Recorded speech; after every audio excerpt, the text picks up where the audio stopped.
Hello guys, this is Jacob John from B-GHUD. Today's video is not going to be any different. Of course, it's about IELTS. And what I would like to say today are a couple of tips that will come in handy when you're going to appear for your IELTS examination, particularly in the speaking module. So why wait? Let's keep rolling. Alright, so in the first tip that I want to tell you about today in IELTS speaking is practice. Of course, you'll be enrolling yourself in an institution to study IELTS. You'll be getting a lot of opportunities to practice. But make sure that you take this opportunity along with you when you are retiring back home.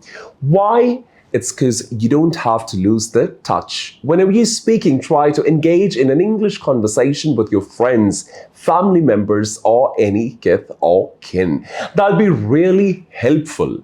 Why? Because if you're going to lose the touch of this particular language in speaking, it's going to be a little bit of an issue for you. Why? Because you will be having some sort of a parroted speaking, or you'll be having some sort of mugged up speaking. So I would recommend that unless your examinations are over. Of course, English is your second language, so please go on practicing with your friends or whomever you are comfortable with unless your test gets over.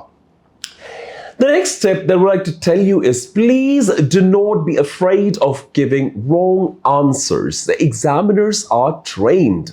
Of course, in an IELTS exam, not only for IELTS, almost all the English language test examiners are trained in such a way that they can find out, they can actually make out the difference, can actually find out the difference whether a candidate is speaking normally or there is some sort of an accent faking or there is some sort of a mugged up speaking. So please don't be afraid of giving any wrong answers.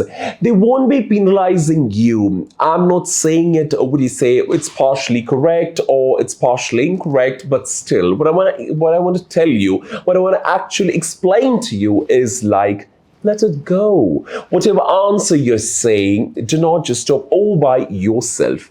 Let the examiner stop you. Let them find out how well you're articulating your speaking. So please do not be afraid of giving any sort of a wrong answer.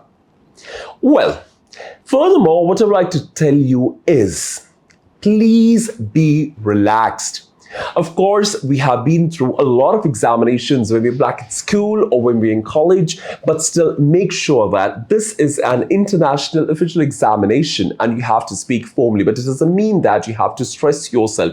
We all be having some sort of pre-examination jitters, but yes, I can totally understand that. But what you can make yourself is comfortable. You should be having that primary motto or aim in your mind that you have to make yourself comfortable. Just breathe in, breathe out, be relaxed. No matter you're wrong in between, no matter you're having a little bit of a fumbling, no matter you're having a little bit of a mumbling, rumbling, but make sure that whatever you're speaking, there is a clear-cut conversation. That's really important. Well, these are a couple of tips that I have told you right now, and I'm sure that you are meticulously following all these tips, right? So far, if you have enrolled yourself as an IELTS student in an institution, of course, you are doing it and you will be doing it unless your examinations are over, because these are not only to be followed just for your examination. And after that, you're going to land in your dream destination, a place where people are speaking in English. So obviously, you have to blend in. So that is there. Another aspect that I want to talk to you about is whenever you have any doubts, please do ask the examiners. It'd be much better when you're asking the examiner it in such a way that they are bound to help you. They're sitting right in front of you just in case if you're not able to follow. Well, I wouldn't say that it always happens casually, just in case if it happens. Sometimes the examiners might be asking you questions at a particular time. You might not be having this focal point in your mind that, oh, what was he saying? I didn't get it right. I didn't get it registered right over here. Please do not feel low, okay? You can just ask the examiner, pardon, could you please just tell me once again? I'm so sorry I didn't follow you. Could you please repeat the question once again, if you don't mind? Well, I'm really sorry to say that I didn't catch you. So these are some of the subtle ways that you're letting the examiner know that the question that was put forward right in front of you was not caught by you properly. So that's there. Please do not be afraid. The examiners are always there to help you. They're not there to make fun of you. They're not there to criticize you. And they're not there to actually lessen you marks. Of course, you're going to get a good grade. Apart from that, I want to tell you another thing. Please do not mix up your tenses when you are answering a particular question asked by the examiner. Suppose the examiner is asking you some question. For instance, like, could you please tell me what are your hobbies? What are you interested in doing? Particularly hobbies. Or what are you interested in engaging yourself in the free time?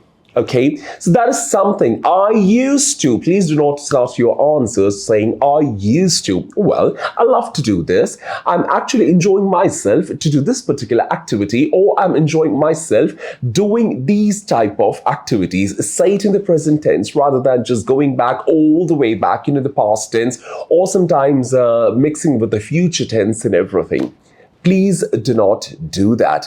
You should be actually thorough with your tenses. Basic grammatical inaccuracies are always there. But yes, the examiner can understand that English is not your first language. So you are bound to have errors. Those minor errors do take an account. But yes, it does not that much. So feel free to speak. Feel free to answer. And apart from that, I want to ask you something. If you are having a habit of asking the examiner, how did I do? Or could you please just tell me, how was my speaking test? Once your speaking test gets over, or once when you have completed your speaking test, just before leaving the room, you're asking the examiner, well, that not might be the right choice. I wouldn't recommend to you to just, ask the examiner, how was the test? You have done your test, you were confident enough, you just spoke, and the rest is in the examiner's hand. And once when you get the result, you'll be totally startled, you'll be totally happy that you performed pretty well.